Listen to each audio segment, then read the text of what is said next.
Hello, naitwa Diana Chizue. Madhumuni na lengo la discussion yetu ya leo ni kugusa sekta ya afya ya akili kwa upande wa vijana na biashara na utumizi wa vilevi.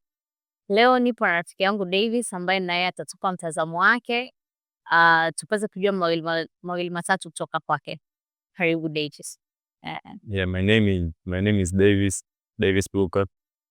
Na nafanya kazi. I'm a 9 to 5 person, but I have a side business that deals with supporting local artists and independent artists. Nice. Davis, unapenda timu gani? Manchester United. Kwa nini Manchester? Nimependa Manchester sababu me growing up I'm a 1998 kid. Okay. So mimi nakuwa nimekuta Manchester United ipo peak. So I loved Wayne Rooney. That made me a fan mpaka leo. Yeah. Saka kabisa. David, kwa msemo wa akili ni mali, kwako wewe unamaanisha nini? Akili ni mali means to me our minds should be our first priority, because there's no success without a great mind, right?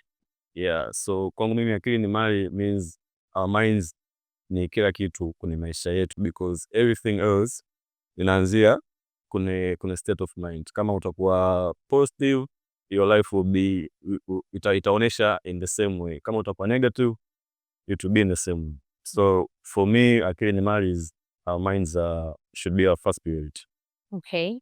Na at what point in your life you realize kwamba afya ya akili ni kitu cha msingi sana?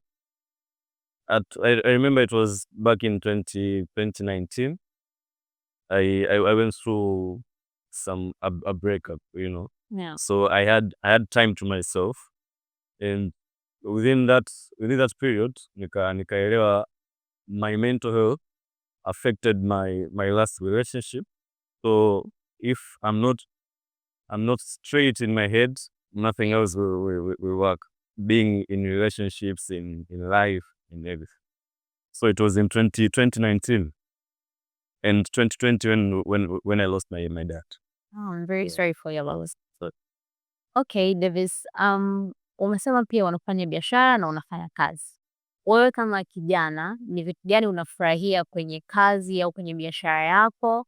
Lakini pia ni changamoto gani ambazo unapitia kwenye biashara na maisha yako ya kazi? Kwenye kitu ambacho napendelea kwenye biashara is me and my team coming up with a concept.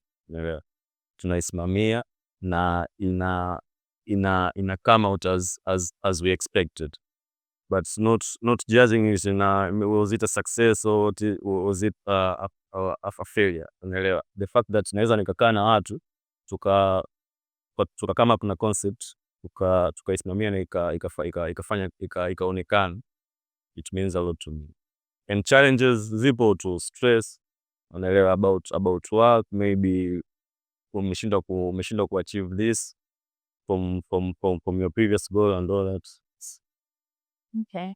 From your answer, I appreciate kwamba wewe na timu yako, licha ya kwamba most people wana judge kwa success ya a certain project, your main focus ni kwamba idea, mnaipa value ile idea.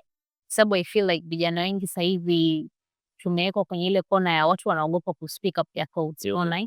Yeah.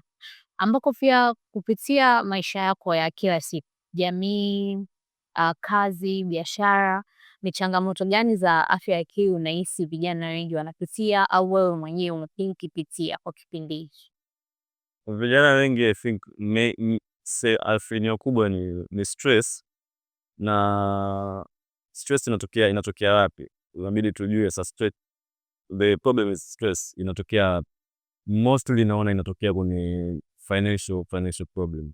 Mtu anaona kwamba I can't do this, I can't do that, I can do that, so anakuwa na feel maybe lonely and all that, unaelewa. Kwa ndo main challenge ambayo naiona wana face watu wengi, na plus nyingine I think social media pia, unaelewa, watu wanakuwa na perception ambayo akiangalia hata babu yake huko nyuma hajawahi kuwa nayo, unaelewa, then yeye anatamani, unaelewa. Sasa mtu anapenda anachokiona kuliko ambacho yeye mwenyewe anaweza akaachieve. Yeah. comparison ya vitu ambavyo realistic na perceptions.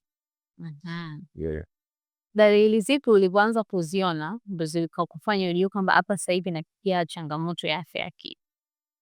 I was not happy.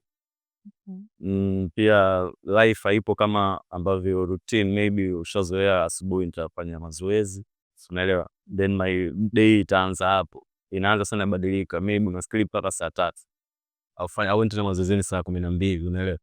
Kwa hizo ndo dalili ambazo niliona kabisa like I'm losing my track and I should get back to it. Na ulichukua uamuzi gani baada ya kugundua?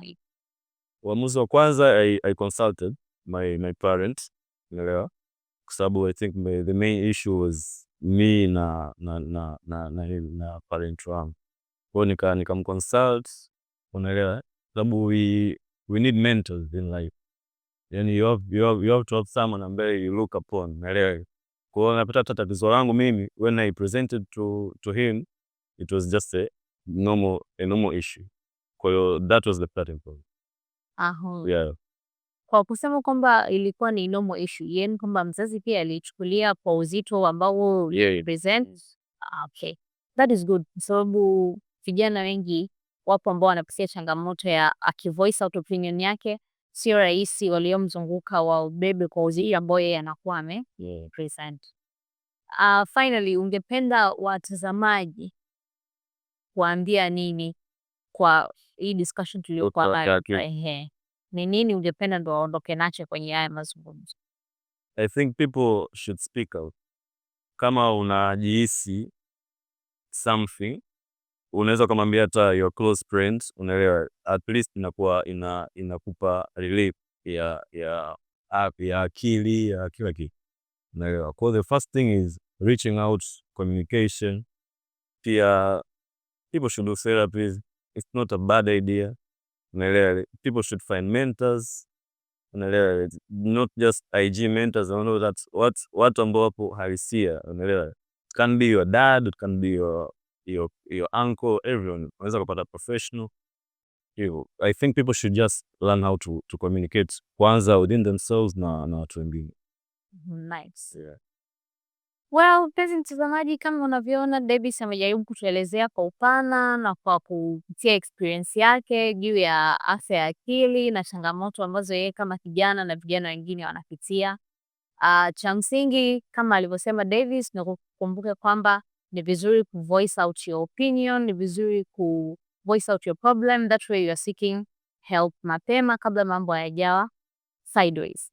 Anyways, akili ni mali, endelea kulinda afya yako ya akili.